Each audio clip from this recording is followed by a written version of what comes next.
하나님 말씀 열왕기상 11장 26절부터 40절까지 말씀입니다. 하나님 말씀 열왕기상 11장 26절부터 40절까지 말씀.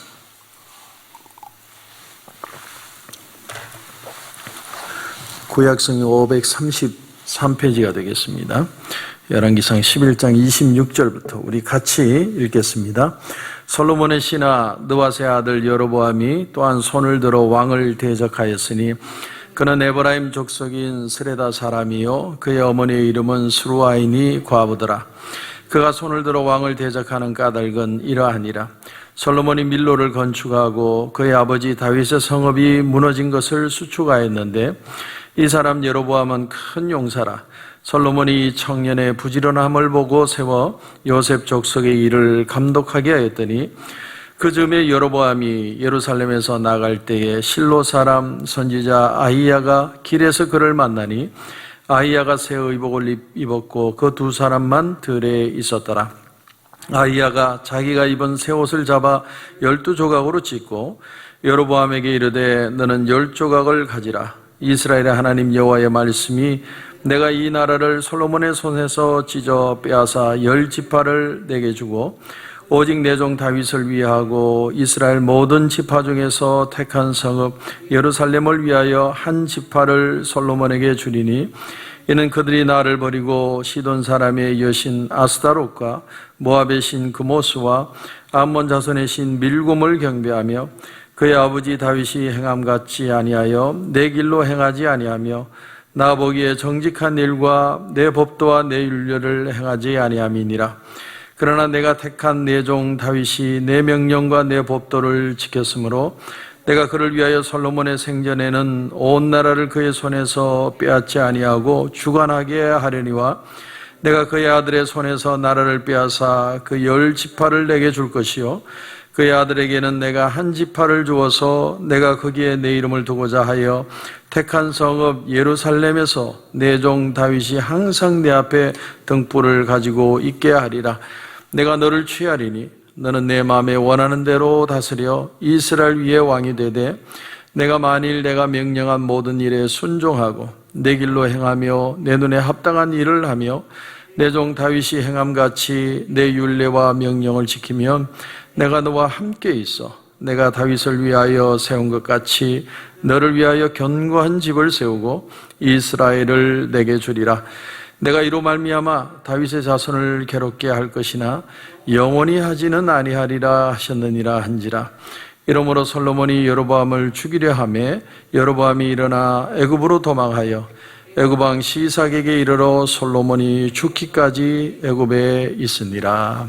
아멘. 우리 한번 기도드리겠습니다. 하나님 말씀 앞에 섭니다. 인간은 이 세상에 태어나 살다가 또 하나님 품으로 가지만 하나님의 역사는 계속되는 줄 믿습니다. 하나님의 은혜와 하나님의 역사를 깊이 깨닫고 우리가 믿음으로 승리하는 하루가 될 수 있도록 주님 축복해 주옵소서. 오늘도 말씀해 주실 줄 믿고 예수님의 이름으로 기도드립니다. 아멘. 솔로몬이 아무리 위대한 왕이라고 할지라도 하나님은 솔로몬 이후의 시대를 준비하시고 계획하셨습니다. 그러니까 포스트 솔로몬 시대를 하나님이 준비하시는 거죠. 사람은 한번 이 세상에 왔다가 가지만 하나님의 역사는 계속됩니다. 계속 흘러갑니다. 사람은 자기 일밖에 보지 못하고 자기의 어떤 운명에 대한 걱정만 하며 살아가지만 하나님의 일은 오래전부터 이미 우리가 이 땅에 태어나기 전부터 시작이 됐고 우리가 죽은 후에도 하나님의 역사는 계속될 것입니다. 아브라함 한 사람이 하나님 앞에 열심히 믿음으로 잘 사는 것도 중요하지만 아브라함의 아들 이삭 또 야곱 그의 12아들들 계속해서 이스라엘 민족 대대로 이어서 하나님의 말씀대로 살아가고 하나님의 뜻을 이루어가는 것은 무엇보다 중요할 것입니다. 그런데 사람은 자기 일, 자기 맡은 사명, 자기 걱정, 자기 염려, 자기 성공, 자기 생각만 하고 사는 게 사람이죠. 사람은 그 이유를 생각하지를 못합니다. 그렇기 때문에 하나님에게 사랑받고 또 하나님에게 쓰임을 받는 사람이라고 하더라도 쉽게 실수하는 게 뭐냐면 하나님이 나만 사랑하고 나만을 쓰신다고 생각하는 거죠. 그렇지 않습니다. 하나님에게 사랑을 받고 하나님에게 쓰임을 받는 사람도 하나님이 그 사람을 사랑하고 그 사람만 위하고 그 사람을 위해서만 모든 것을 하시는 게 아니라 하나님은 나 외에도 다른 사람을 사랑하시고 쓰시고 위로하시고 세우시고 더 귀하게 사용하실 수 있다. 그런데 사람은 그런 사실을 당하면 충격을 받습니다. 충격. 마치 자식이 아들 하나밖에 없었는데 갑자기 동생이 태어나서 부모가 동생을 이뻐해주고 사랑해주고 그러면 그 동생을 시기하는 것처럼 하나님과의 관계도 우리가 그렇게 생각하기 쉽습니다. 하나님이 나만 사랑하고 나만을 위해 주셔야 된다. 그래서 예수님의 제자들 중에도 예수님이 누구를 더 귀중하게 생각하고 누구를 더 높이실 거냐 그거 가지고 제자들이 계속 싸우지 않습니까? 그래서 한 어머니가 제자 중에 한 어머니가 내 아들을 하나님 나라의 하나는 좌편에 하나는 우편에 앉게 해달라. 그렇게 참 주님의 마음도 모르고 그런 얘기를 했을 때 제자들이 다 화를 내죠. 왜냐하면 나도 주님 앞에 인정받고 싶은 거예요. 그렇기 때문에 하나님은 이런 속성을 인간의 속성을 너무 잘 아시기 때문에 하나님은 역사를 이뤄가실 때 조용히 이뤄가십니다. 아주 조심스럽게 이뤄가십니다. 자, 오늘 본문에 여로보암이라는 인물이 등장을 하는데 여로보암은 솔로몬하고 피가 섞이지 않은 완전 남남이죠.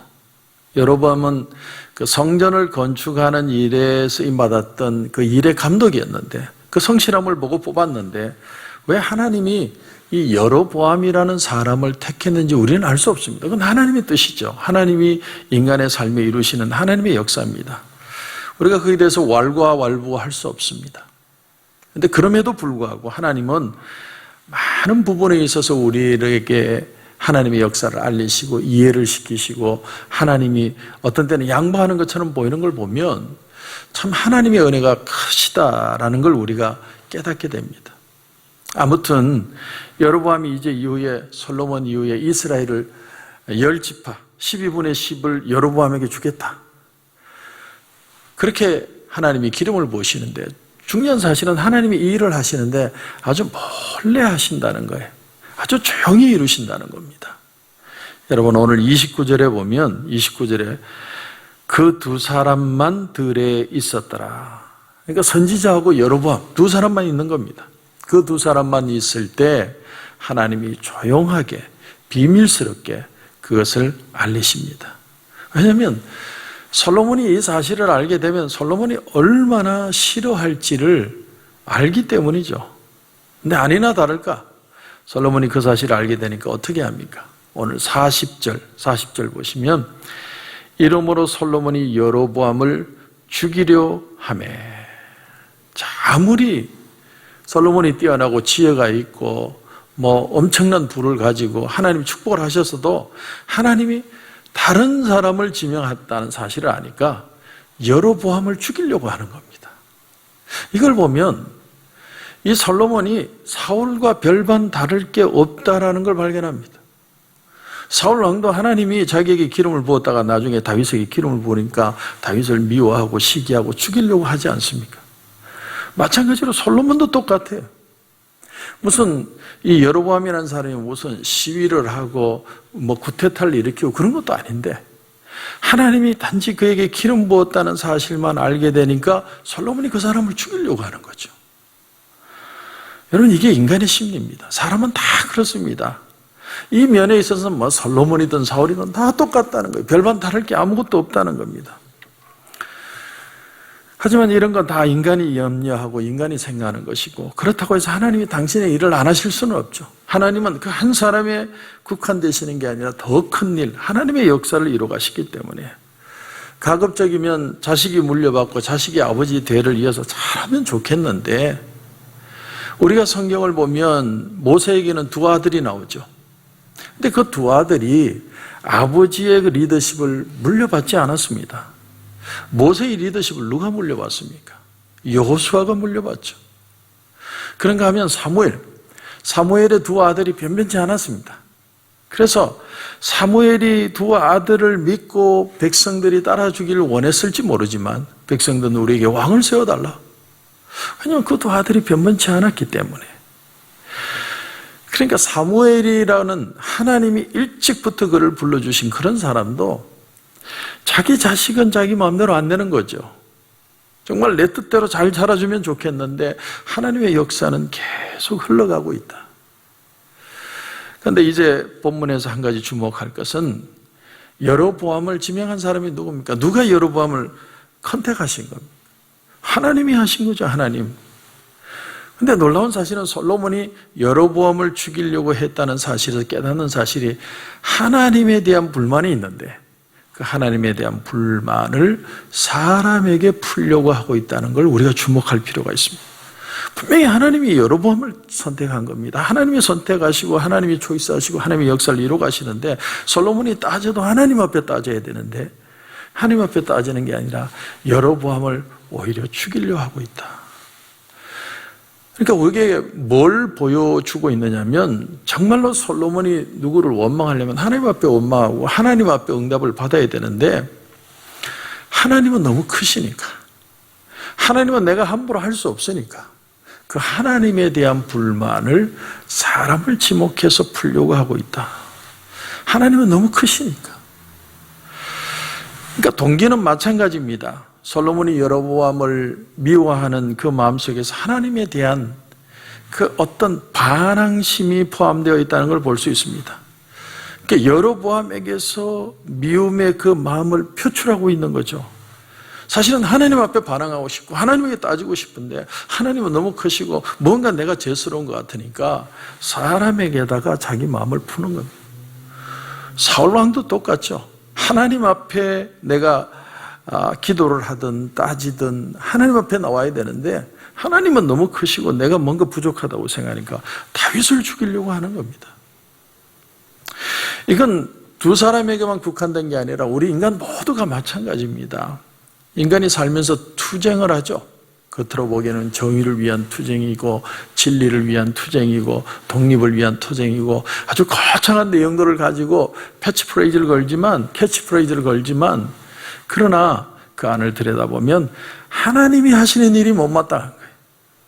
하나님이라면 이렇게 해야 되는데 왜 하나님이 이렇게 하시지 않을까? 그걸 가지고 인간이 다른 쪽으로 불만을 품는 겁니다.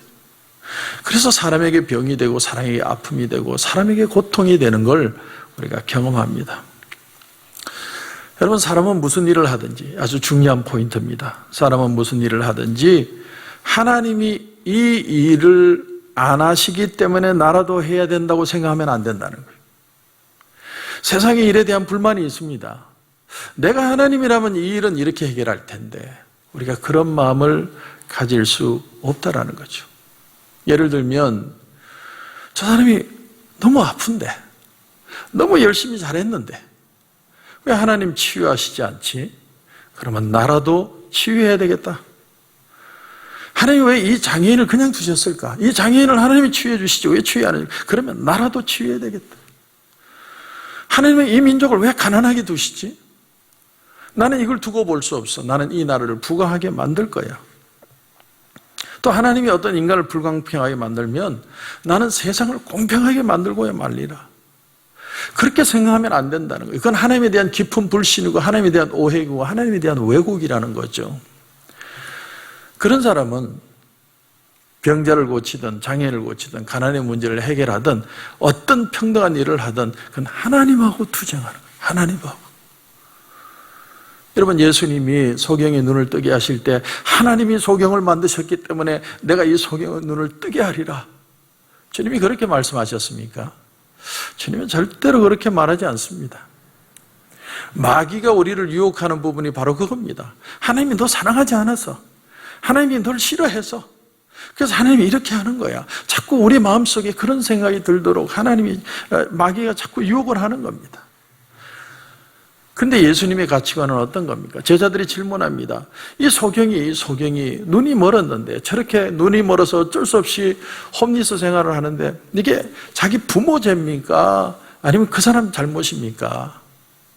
제자들이 예수님에게 질문을 하니까 예수님이 뭐라고 대답을 하시냐면 하나님이 그에게 하시는 일을 드러내게 하시기 위해서 하나님이 하셨다, 이렇게 표현을 합니다.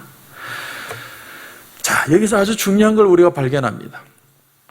그러므로 오늘 우리에게 일어나는 코로나 팬데믹 상황에 대해서 진짜 하나님의 그 은혜의 깊이와 넓이와 하나님의 뜻을 깨달아 알게 해달라고 우리는 기도해야 합니다.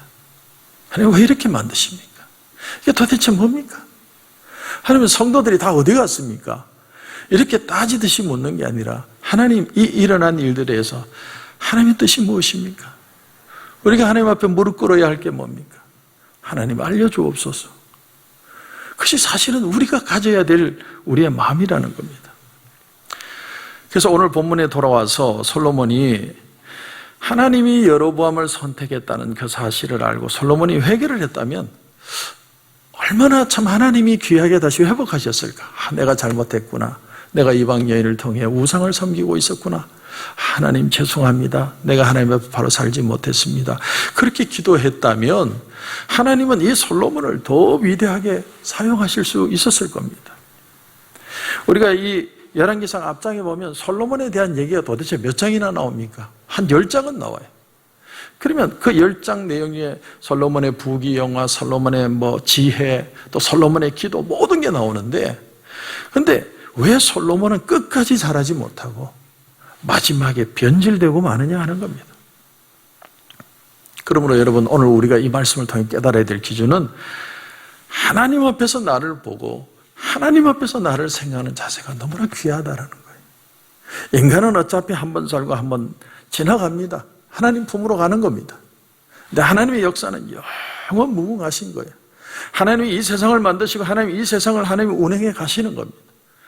그렇다면 인간이 하나님에게 해야 될 기도는 하나님, 이 내용을 통해 우리에게 알려주시고 깨닫게 하시는 그 내용이 무엇입니까?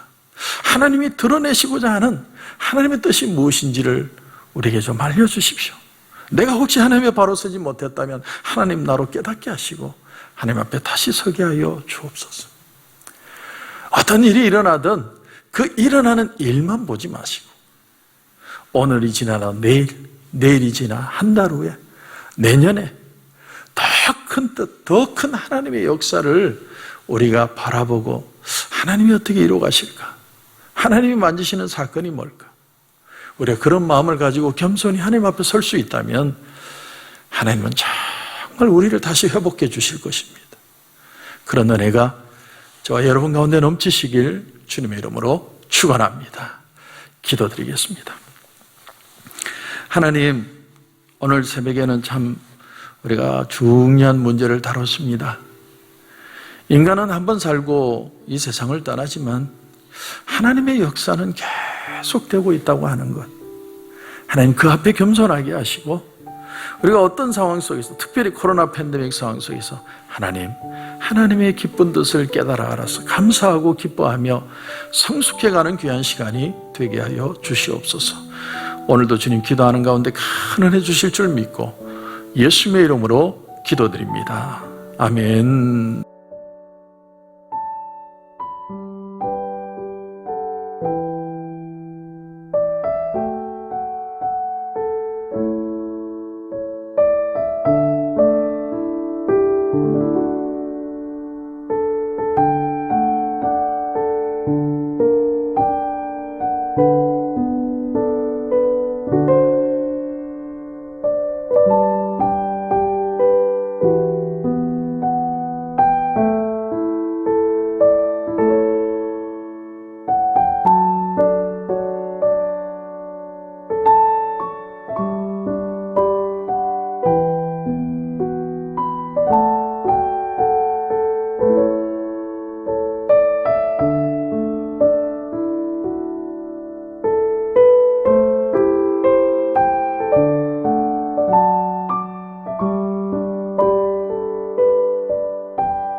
주